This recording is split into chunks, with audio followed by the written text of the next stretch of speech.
இயேசு கிறிஸ்துவின் 7 வார்த்தைகள். கல்வாரி சிலுவையில் இயேசு தன்னை முழுவதுமாக அர்ப்பணித்தார். இயேசு நமக்காக கல்வாரி சிலுவையின் பாடுகளை அனுபவித்தார்.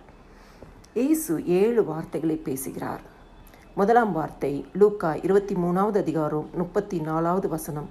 அப்பொழுது இயேசு, பிதாவே, இவர்களுக்கு மன்னியும், தாங்கள் செய்கிறது இன்னதென்று அறியாதிருக்கிறார்களே என்றார்.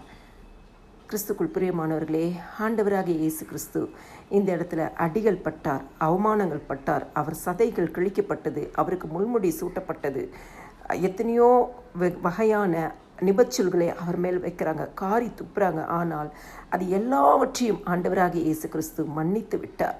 அவர் சொல்கிறார், பிதாவே, இவர்களுக்கு மன்னியும், இந்த பாவம் இவர்கள் மேல் வந்துவிடாதபடிக்கு.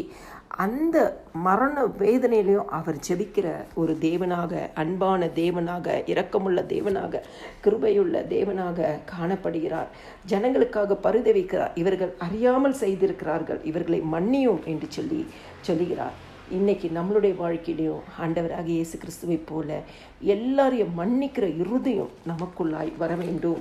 தீர்க்க தரிசனம் நிறைவேறும்படியாய் இந்த வார்த்தைகள் நிறைவேற்றப்பட்டது. ஏசாயா 53வது அதிகாரம் 12வது வசனத்தில், அவர் தம்முடைய ஆத்துமாவை மரணத்தில் ஊற்றி அக்கிரமக்காரரில் ஒருவராக எண்ணப்பட்டு அநேகருடைய பாவத்தை தாமே சுமந்து அக்கிரமக்காரர்களுக்காக வேண்டிக் கொண்டது நிமித்தம். இந்த இடத்துல ஜனங்கள் அவருக்கு விரோதமாக அக்கிரமம் செய்தார்கள். ஆனாலும் ஆண்டவராகிய இயேசு கிறிஸ்து தீர்க்க தரிசனம் நிறைவேறும்படியாய் தம்முடைய சுவாபத்தை, மன்னிக்கிற சுவாபத்தை இந்த இடத்துல அவர் வெளிப்படுத்துகிறார். கிறிஸ்துக்குள் பிரியமானவர்களே, அது மாத்திரமல்ல, ஆண்டவர் இந்த பூமியில் இருக்கும் பொழுது மத்தேயு 5ஆம் அதிகாரம் 44வது வசனத்தில் சொல்லுகிறார், நான் உங்களுக்கு சொல்லுகிறேன், உங்கள் சத்துருக்களை சிநேகியுங்கள், உங்களை சபிக்கிறவர்களை ஆசீர்வதியுங்கள், உங்களை பகைக்கிறவர்களுக்கு நன்மை செய்யுங்கள், உங்களை நிந்திக்கிறவர்களையும் உங்களை துன்பப்படுத்துகிறவர்களுக்காகவும் ஜெபம் பண்ணுங்கள். ஆண்டவர் அதை பூமியில் அவர் நடந்த விதத்தை சிலுவை மரணத்தில் அவர் நிறைவேற்றி காண்பித்தார். அவர் சொன்னதை மாத்திரம் இல்லை, அவர் சொன்னதை செய்து முடிக்கும் தெய்வன். உங்களை நிந்திக்கிறவர்களுக்காகவும் உங்களை துன்பப்படுத்துறவர்களுக்காக ஜெபம் பண்ணுங்கள் என்று சொன்னது போலவே இந்த இடத்துல பிதாவாகிய தேவனை நோக்கி ஆண்டவர் ஜெபித்தார். எபேசியர் 4:32 சொல்லுகிறது போல, கிறிஸ்துவுக்குள் தேவன் உங்களுக்கு மன்னித்தது போல நீங்களும் ஒருவருக்கொரு மன்னியுங்கள்.